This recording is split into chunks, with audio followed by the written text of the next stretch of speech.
Programa Cavalos, com Valéria Maciel. Para conhecer a história da Cacá e da Fronteira, eu fui ao interior de Uruguaiana, onde vive a família. E a mãe da menina contou como tudo começou. A Cacá é assim, desde que ela é pequenininha, ela tem uma conexão com os animais, assim, com os cavalos, é impressionante. Eu tenho uma conexão com ela, nasci com uma conexão. Ela era pequenininha e ela não caminhava, então ela engatinhava na cabanha. E descia assim, olhava nas cocheiras e pedia para abrir cada cocheira que ela queria para ver o cavalo que tinha.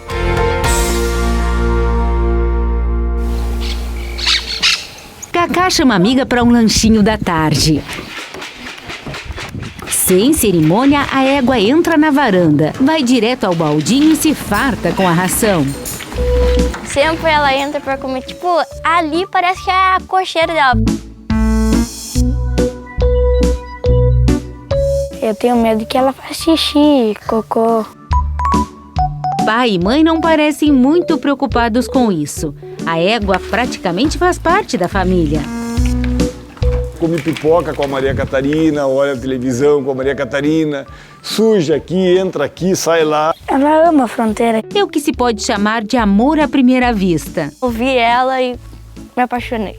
Ela chegava e ia caminhando e disse, Fronteira, Fronteira, e a égua começava a bater na porta já, não sei, pelo cheiro, reconhecia. Era impressionante como ela tinha essa conexão com a égua. E aí veio a oportunidade da venda da Fronteira. E eu fiquei muito triste, muito triste.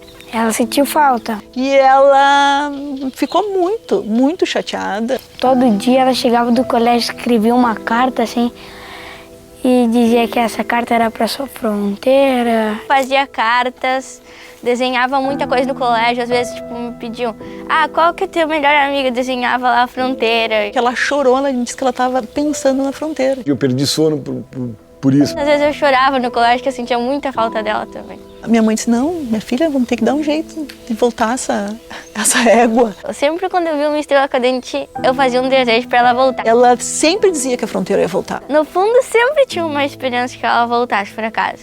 Ela dizia, mãe, eu sonhei com a Fronteira. O cara que o papai vendeu a égua, vendeu para um amigo do papai. Na verdade foi assim, eu tenho um amigo em Santa Catarina que me ligou um dia, disse, Fernando, tu tem uma égua Rosília, assim e tal? Eu digo, tenho.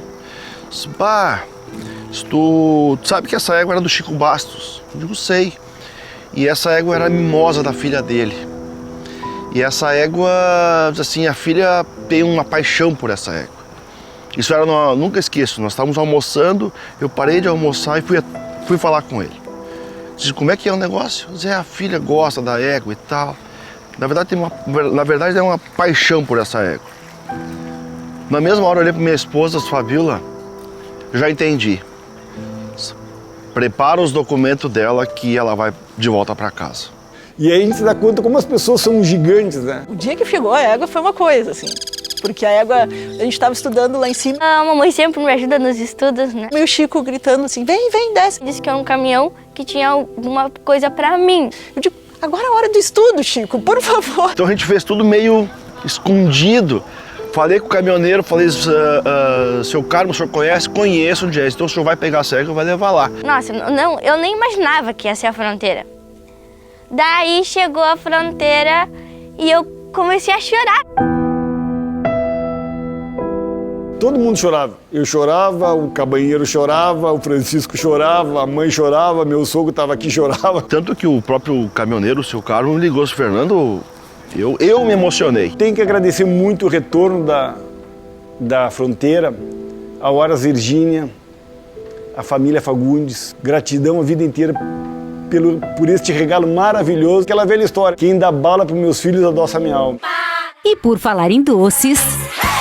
Na festa de 10 anos, foi o ano que a Fronteira voltou. Ela entrou dentro de casa. Ela cantou parabéns na mesa com a Cacá. Tava ali do meu lado. Na época, Michael Jackson, o Queen e a Fronteira. É seu aniversário, todo mundo feliz.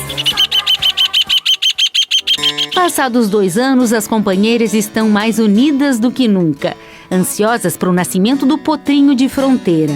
O garanhão para égua, Cacá escolheu. Ela vai dar cria do Pintacilgo que eu escolhi esse cavalo, que também ela que me ajudou a escolher, porque eu sempre falo pra ela, Fronteira, qual que tu prefere? Se eu não tenho a aprovação dela, nada feito.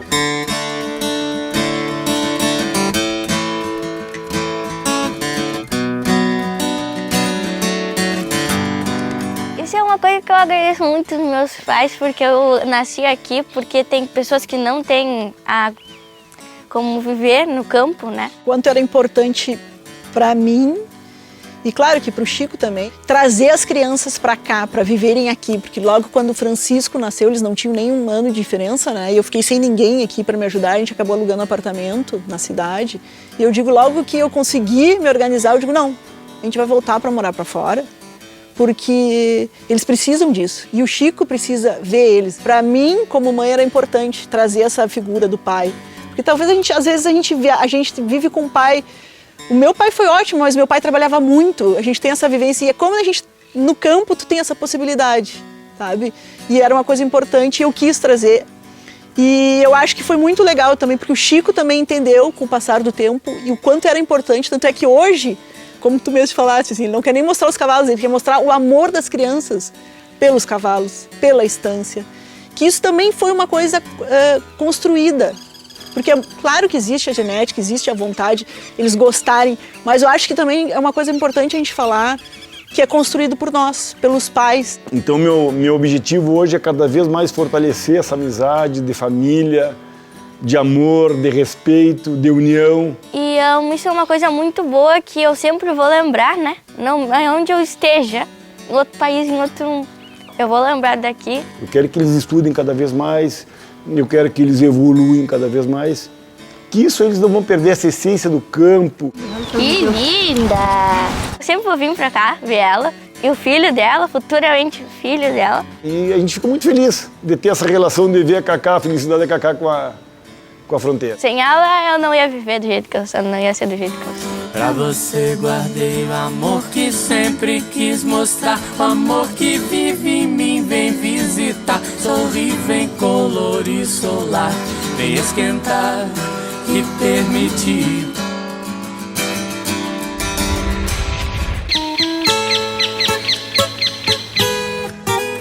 O cavalo e cachorro são parceiros inseparáveis do homem campeiro. Não importa a distância ou o serviço, são incansáveis. E para esses amigos, a Supra buscou o que há de melhor. A Bravo faz parte da linha especial Premium. Alimento completo para cães de todas as idades. Bravo, nutrindo amizades. O treinamento é um momento muito importante na vida do cavalo. É quando ele vira atleta, e nesse processo é fundamental saber como é que está a saúde dele. Ter essa avaliação permite evitar lesões e traçar uma melhor estratégia de trabalho. Quando a gente vai mandar um cavalo para treinamento, é indicado a gente fazer um exame pré-treinamento, que é um exame muito parecido com o exame de compra.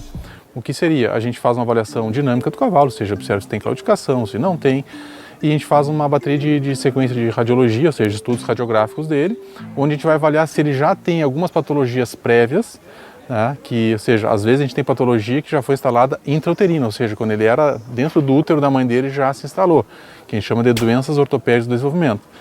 E muitas vezes, então, a gente, enquanto médico veterinário, a gente pode começar a tratar preventivamente que isso não agrave durante o treinamento. Esse seria o primeiro ponto e acho bem importante. Também a gente tem afecções de vias respiratórias, que a gente faz endoscopia para ver também que a gente patologias que são muito graves para o treinamento. Pode fazer hemograma, enzimas musculares, mas é um exame que vai ser mais específico, digamos assim, dependendo da como ele está clinicamente. A gente poderia fazer um comparativo como um atleta, Antes de um atleta de alta performance começar a ser exigido, ou muitas vezes até no início da carreira, ele faz uma bateria de exames. O cavalo não é diferente, e na verdade a gente teria que ser muito mais criterioso com o cavalo, porque ele não fala. O certo seria, o cavalo vai entrar para treinar fora, fazer o check-up que a gente falou, questão ortopédica, questão vias respiratórias, questão cardíaca também, saúde bucal, ou seja, a gente colocar ele em condições, e principalmente saber se ele tem condições de vir a desempenhar o máximo dele. Se é um criador, tu tem que informar o que tu está enxergando nesse atleta, que é o produto final dele, em relação à criação dele. Porque, digamos assim, tem patologias ortopédicas que podem ter um caráter genético. E como podem também ter um caráter nutricional, questão de alimentação, sal mineral, sabe? Idade que tu tá pegando para domar. Tu tem que ter esse feedback com o criador para tu poder orientar e muitas vezes até ele ligar um sinal de alerta na criação dele, porque tu não quer que todo ano, por exemplo, quando ele vai mandar um cavalo para treinar, chega num exame para treinamento, tu encontra um problema e aí já começa o ciclo, digamos assim, pelo lado errado. Tu tentando já equilibrar aquele atleta e muitas vezes tu te frustrando, né? Pode fazer a conversa com o treinador, com o proprietário e vocês montam um plano e tentam seguir, né? Ela não está mais no meu dia a dia, mas eu posso ir lá no campo a hora que eu quiser e ela vai vir para mim. E eu sou feliz e sou grata por isso.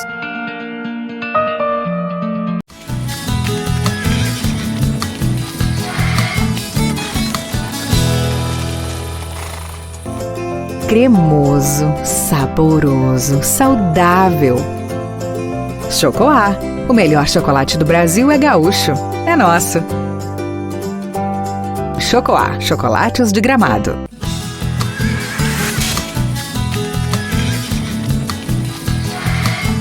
Programa Cavalos.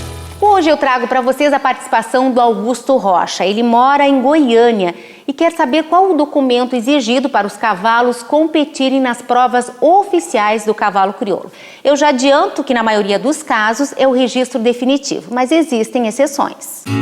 Para ajudar nessa questão, nós procuramos o Roger. Ele é um dos técnicos habilitados para dar entrada na documentação dos cavalos. Explica que o primeiro passo é fazer a resenha. Normalmente as resenhas se fazem ao pé da mãe, onde o técnico faz a demarcação de todos os sinais desse animal, as manchas que ele tem, os redemoinhos, que é a primeira carteira de identidade, que é uma identidade provisória, ou seja, o animal é identificado, é inscrito no studbook da raça, é gerado um número de SBB, que é o número que vai acompanhar ele pelo resto da vida, como o número da identidade. Esse animal tem um registro provisório para ver se a evolução dele permite que ele tenha, posterior a isso, a partir dos 2 anos, um registro definitivo se ele tiver enquadrado dentro das características fenotípicas que a raça exige. Esse registro é apresentado nas provas oficiais, com exceção da doma de ouro nas etapas classificatórias. Ainda não é exigida a confirmação e ele pode ser apresentado com o registro provisório, desde que esse animal esteja legalmente inscrito no studbook, ou seja, que tenha gerado um número de SBB. Muitas vezes pode acontecer do animal ter sido revisado e não ter sido inscrito por algum motivo, alguma pendência que ele tenha para trás. Esse animal não pode participar de nenhuma prova. Nas exposições incentivo, os animais têm menos de 2 anos de idade. Ainda não receberam o registro definitivo. Logo, são inscritos com a resenha. Mas vale lembrar que essa não é uma prova oficial. O regulamento incentivo é sugestivo apenas e cada núcleo tem autonomia para fazer o seu incentivo da forma que lhe pareça mais conveniente.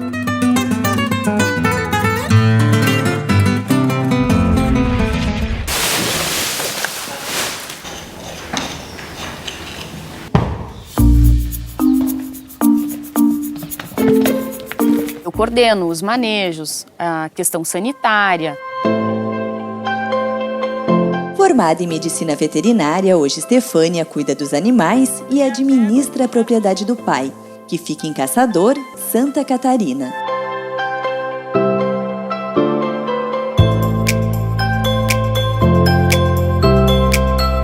Eu tô aqui para prevenir que as coisas aconteçam, né?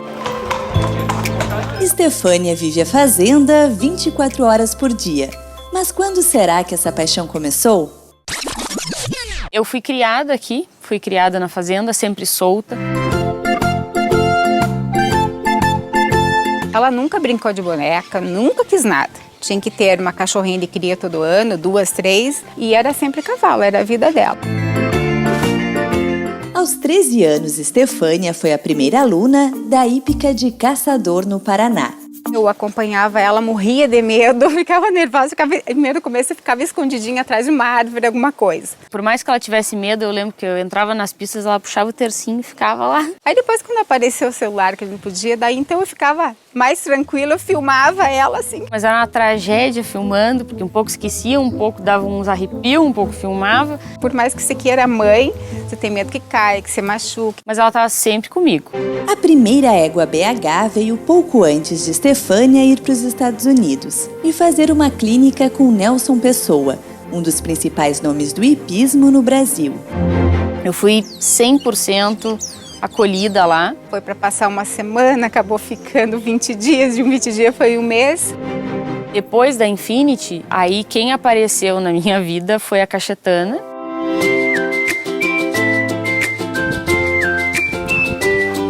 Ela era uma super professora e não só me ensinou, mas me permitiu errar um monte, me permitiu descobrir, me aprimorar.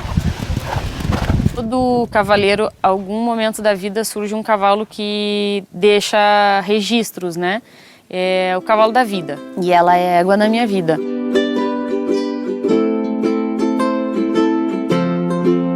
As duas juntas, parece que em pensamento elas vão indo e fica muito natural, é muito lindo. Por 4 anos, Estefânia e Cachetana dividiram as pistas dentro e fora de casa. Uma prova marcante foi em Porto Alegre, no The Best Jump, em outubro de 2016, onde foram campeãs na categoria de 1,20 m. Além de vencer, Estefânia desbancou o competidor, que vinha invicto nos últimos anos. Foi muito jóia quando eu saí da pista, tava tudo os tratadores que tirou, porque já estavam cansados da mesma pessoa. E o meu pai ficou extasiado, assim, de eu ter ganho aquela prova. Foi diferente. Estefânia sempre foi extremamente determinada. Ela é dona de si, dona do trabalho que faz, tem objetivo, sabe o que quer. Com o passar dos anos, Estefânia diminuiu o ritmo de treinamento de Cachetana. Ela estava mais velha e merecia esse cuidado. Como eu já estava mais aprimorada, eu errava menos, eu judiava menos no sentido... 2, 3 pulinhos, tá? Cumpri o treino, eu fiz certo, você fez certo, vamos parar por aqui, recompensa. Até que em 2016 veio a difícil decisão de aposentar Cachetana das pistas.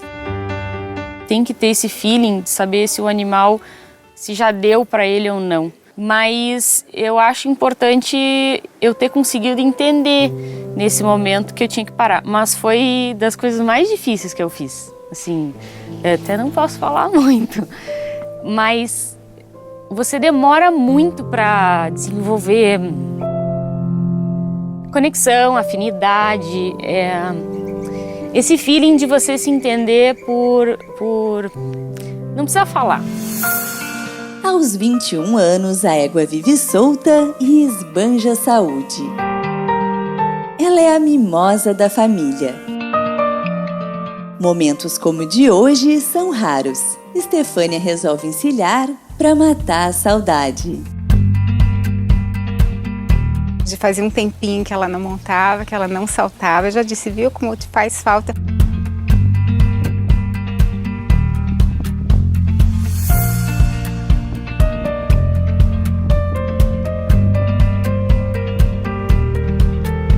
A aposentadoria dela é dolorosa para mim, mas é um prazer para mim ir lá no campo e ver ela gorda, faceira, pastando, interagindo com os outros cavalos. Ela não está mais no meu dia a dia, mas eu posso ir lá no campo a hora que eu quiser e ela vai vir para mim. E eu sou feliz e sou grata por isso.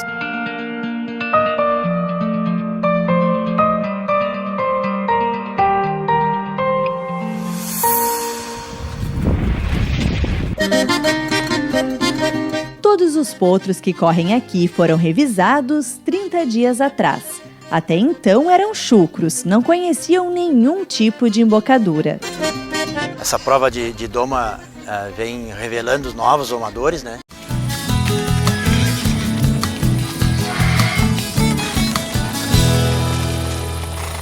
Oferecimento Estância Quaraci, excelência na criação e nas pistas. Santa Cruz do Sul, Rio Grande do Sul.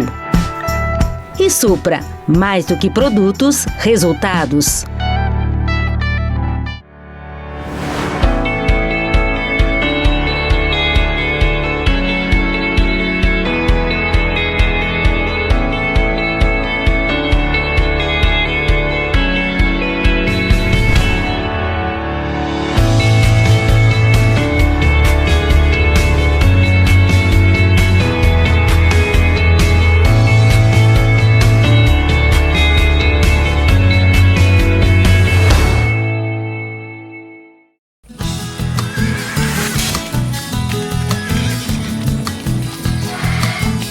Programa Cavalos.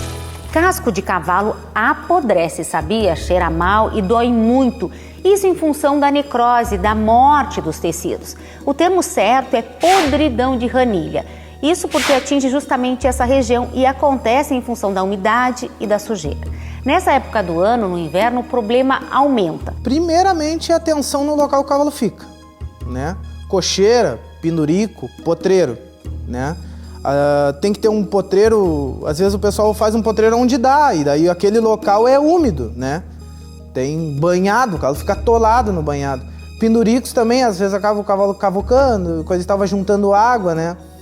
E a cocheira. Então, primeiramente, atenção no local. Porque o cavalo ficar num local seco vai reduzir muito, a grande parte do problema está reduzido ali, né? Mas claro que um manejo de verificar, pegar, olhar por baixo, limpar. Os animais mais atingidos são justamente aqueles cuidados encocheirados. O motivo está na falta de higiene, seja pela cama, né, pela cobertura onde o cavalo fica, por não ter sido trocada com frequência, ou pela falta de limpeza do próprio casco. Mas desde quando o casco de cavalo tem que ser limpo? Desde que nós tiramos ele do campo e confinamos entre 4 paredes. Em liberdade, o cavalo se movimenta, muda de terreno, não fica em cima das fezes e da urina. Para evitar toda essa dor de cabeça, a recomendação é manter a cama do cavalo limpa e limpar os cascos 2 vezes ao dia, quando tira ele da cocheira e depois de trabalhar, tá certo? O dia amanhece gelado no sul do Brasil. Estamos em Ponta Grossa, no Paraná. Por aqui só mesmo um mate quente para esquentar. Logo cedo, o pessoal pula da cama. É hora de tratar os cavalos.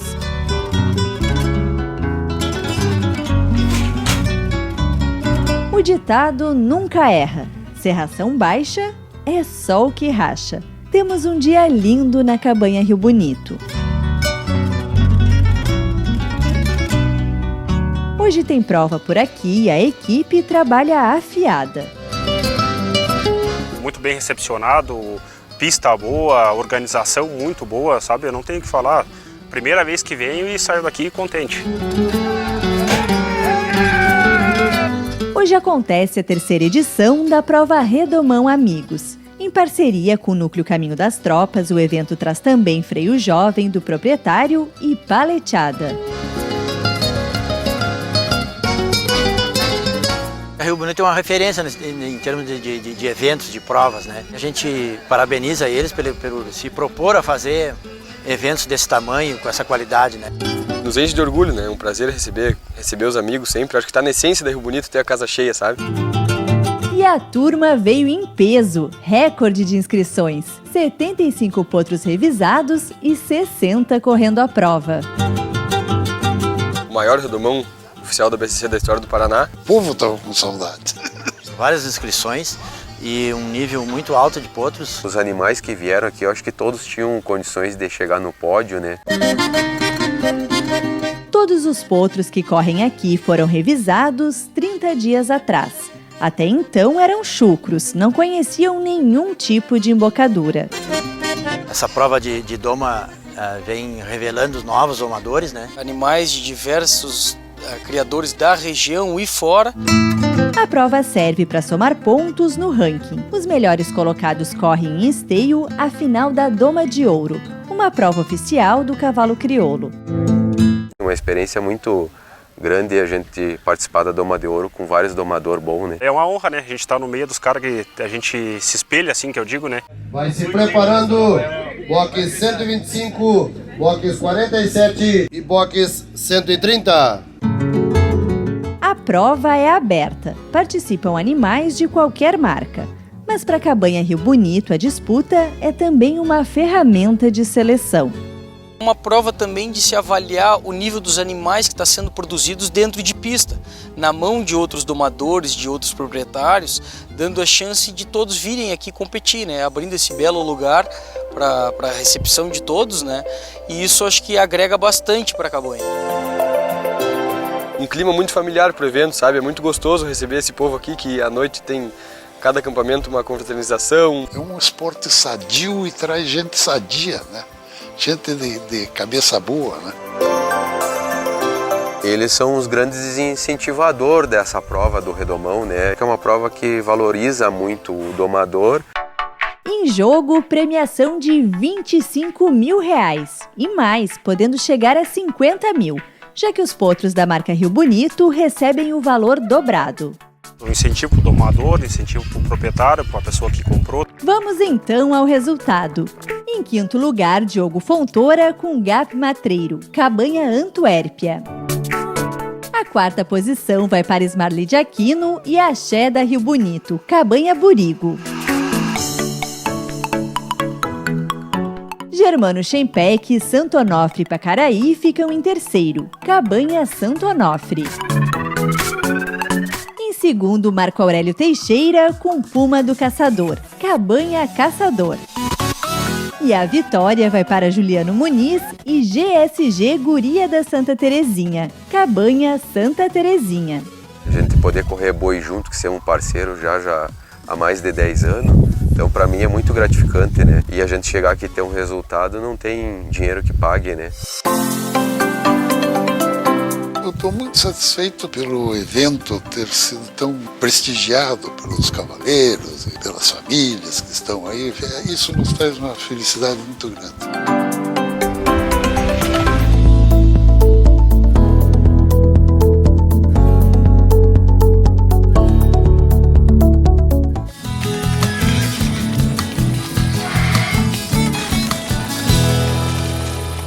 Oferecimento Cabanha Calabaça. Há 7 gerações selecionando bons cavalos. Aceguá, Rio Grande do Sul.